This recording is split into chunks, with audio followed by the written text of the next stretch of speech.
की जो विचारधारा है, खासतौर पे जो चाह रहे थे कि इस देश को हिंदू राष्ट्र बनाएंगे, और खासतौर पे वो जो नारे दिए गए, जैसा कि हमारे पूर्व वक्ता ने बोला मुकेश भाई ने कि यहाँ त्रिपुरा में मुल्लागिरी नहीं चलेगी, तो ये आप समझिए कि ये सोची समझी साजिश के तहत में करा गया। और ये इन लोगों का पूरी मंशा थी कि इसको बड़ा रूप दिया जाए, जिसमें कि हिंदू और मुस्लिम दोनों आके आमने सामने लड़ाई करें और दंगा एक बड़ा हो, लेकिन ऐसा बिल्कुल नहीं दिखाई दिया। इसमें हमने ये पाया कि वहाँ पे मुस्लिम कम्युनिटी ने अपने आप को रोका और वहाँ पे कोशिश किया कि ज़्यादा से ज़्यादा चीज़ें बढ़ ना पाए।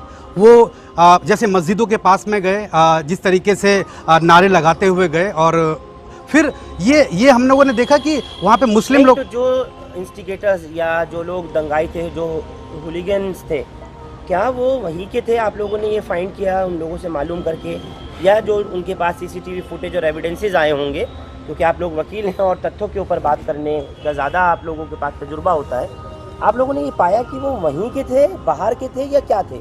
नहीं, बिल्कुल ये सही बात है कि वहीं के लोग थे, लेकिन वहाँ के जो विक्टिम्स थे उन्होंने नाम नहीं लिया।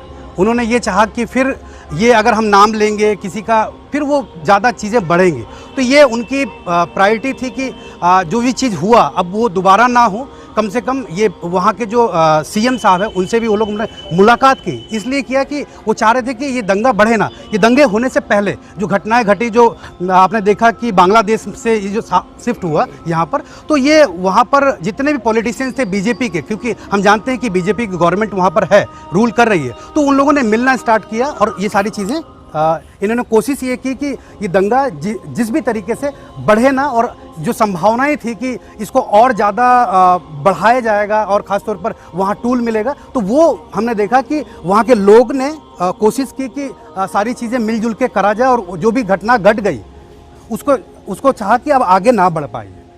गवर्नमेंट का क्या रोल आपने पाया? जी, गवर्नमेंट का हमने ये पाया कि गवर्नमेंट ने पूरी सुनियोजित तरीके से इसमें प्लान तरीके से इनको भड़काने का काम किया, और ये चाहा, ये एक स्लोगन था, और खासतौर पे 3 दिन पहले ये वहाँ पर लोगों को बताया जा रहा था कि, मैं सुन लूँ जरा। हाँ,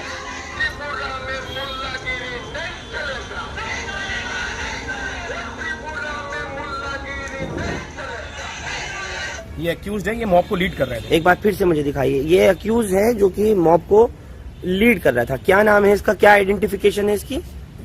रानू दास। क्या किया इसका रोल, मैं आपसे समझूंगा अभी एहतशाम हाशमी, पहले मैं इनसे बात पूरी कर लूँ।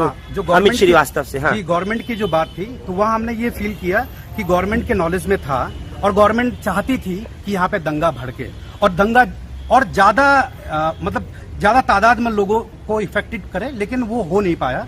वो जिस तरीके से वहाँ के एमएलएज, एमपीज और खासतौर पे पुलिस प्रशासन उनके साथ में रैलियों के साथ में थे, 5 से 10 हजार की भीड़ थी, जैसा कि वहाँ के विक्टिम्स ने बताया। तो ये जो निकलते जा रहे थे, जहाँ जिस रास्ते से निकल रहे थे, उस रास्ते में जो भी मस्जिद मिल रही थी उसको तोड़ रहे थे, आगजनी कर रहे थे, और ये भी वहाँ के लोकल लोगों के साथ में मिलकर काम कर रहे थे, जो आइडेंटिफाई कर रहे थे कि वो देख रहे थे कि कौन सा घर मुस्लिम का है और कौन सा घर हिंदू का है। एक मजे की तो इसके लिए लोकल लोगों की मदद ली जा रही थी? बिल्कुल, और लोकल लोगों की मदद ली जा रही थी। अब हम आपको बताएं कि हमने जब चकमा मस्जिद, वो जो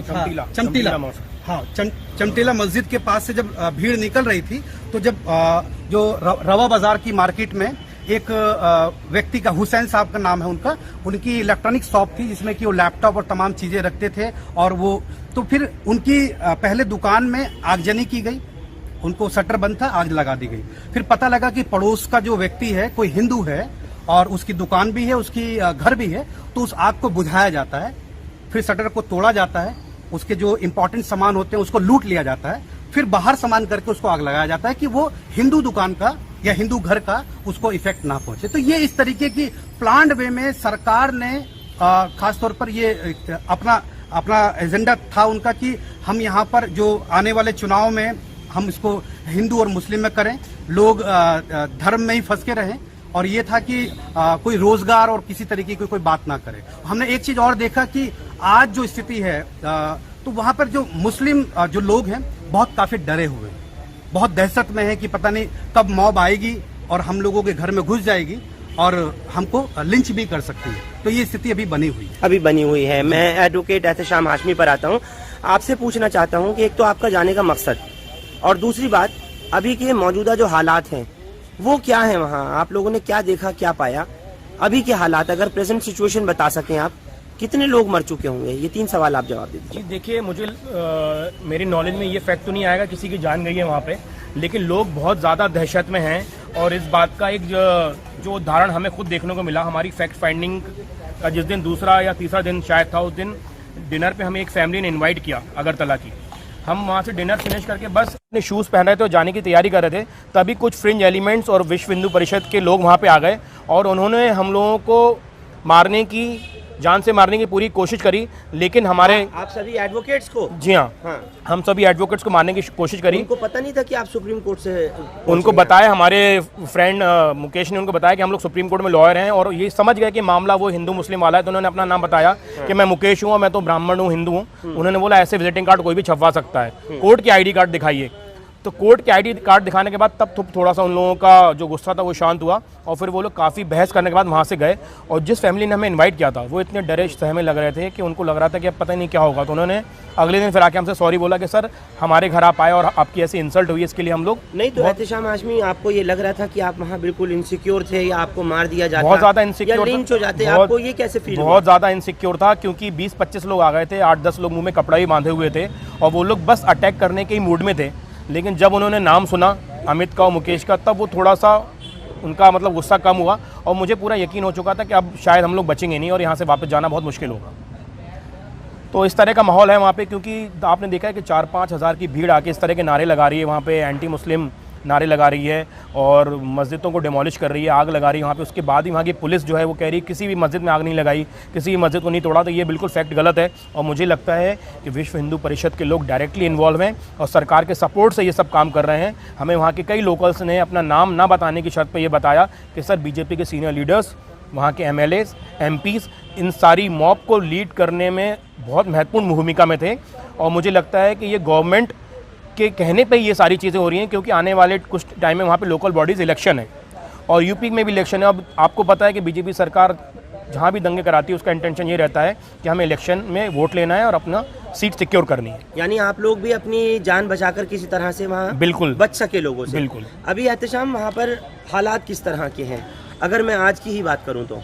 जी देखिए, अब ब्लड शेड तो नहीं हो रहा है वहाँ पे, लेकिन दहशत बहुत है कि मान लीजिए आपके घर में लोग आके मारपीट करके जाते हैं तो अगले 3 दिन तक दहशत रहती है। तो वो गांव में दहशत अभी भी बरकरार है, कुछ घरों में अभी भी ताले लगे हुए हैं, लोग वापस नहीं आए हैं। लेकिन वहाँ पे जो पड़ोसी हैं हिंदू मुस्लिम जो आसपास रह रहे हैं, अगल बगल में रह रहे हैं, उनके दिलों में नफरत नहीं है, वो एक दूसरे की हेल्प करने के लिए खड़े होते हैं। और कई मस्जिदें इसलिए डिमोलिश नहीं हो पाई, आग नहीं लगा पाई, क्योंकि वहाँ पे उस मोहल्ले की हिंदू फैमिलीज खड़ी हो गई कि अगर आपने मस्जिद को छुआ या हमारे मुस्लिम भाइयों को छुआ तो हमसे बुरा कोई नहीं होगा। इस वजह से ब्लड शेड वहाँ पे नहीं हो पाया। लेकिन जितना वो लोग कर सकते थे, जहाँ पे पॉपुलेशन कम थी हमारे हिंदू भाइयों की भी, जहाँ पे इतनी ज़्यादा तादाद में लोग नहीं थे कि 5 हज़ार की भीड़ को फेस कर सके, वहीं पे सिर्फ इंसिडेंट छोटे छोटे गाँव में इंसिडेंट हुआ है। बड़ी सिटी में जहाँ पे हिंदू मुस्लिम पॉपुलेशन अच्छी क्वांटिटी में थी, अच्छी मात्रा में थी, वहाँ पे इंसिडेंट्स नहीं हुए। यानी जो लोकलाइट्स हैं, जो वहाँ के मकामी त्रिपुरा के रहने वाले हैं, चाहे हिंदू हो या मुस्लिम हो, वो दंगे फसाद नहीं, पीस लविंग है, वो अमन पसंद है। जो हमने पिछले साल राजधानी दिल्ली में दंगे देखे थे, जो हमने रॉयट्स देखे थे, वो कहीं ना कहीं ऐसे ही थे कि दिल्ली के यहीं के रहने वाले जो लोग थे, चाहे हिंदू या मुस्लिम, वो दंगे नहीं चाह रहे थे, बाहर से आकर के लोगों ने किया। जी। आपको लगता है कि एक्टिवली पार्टिसिपेशन बाहर से आने वालों का ज्यादा रहा?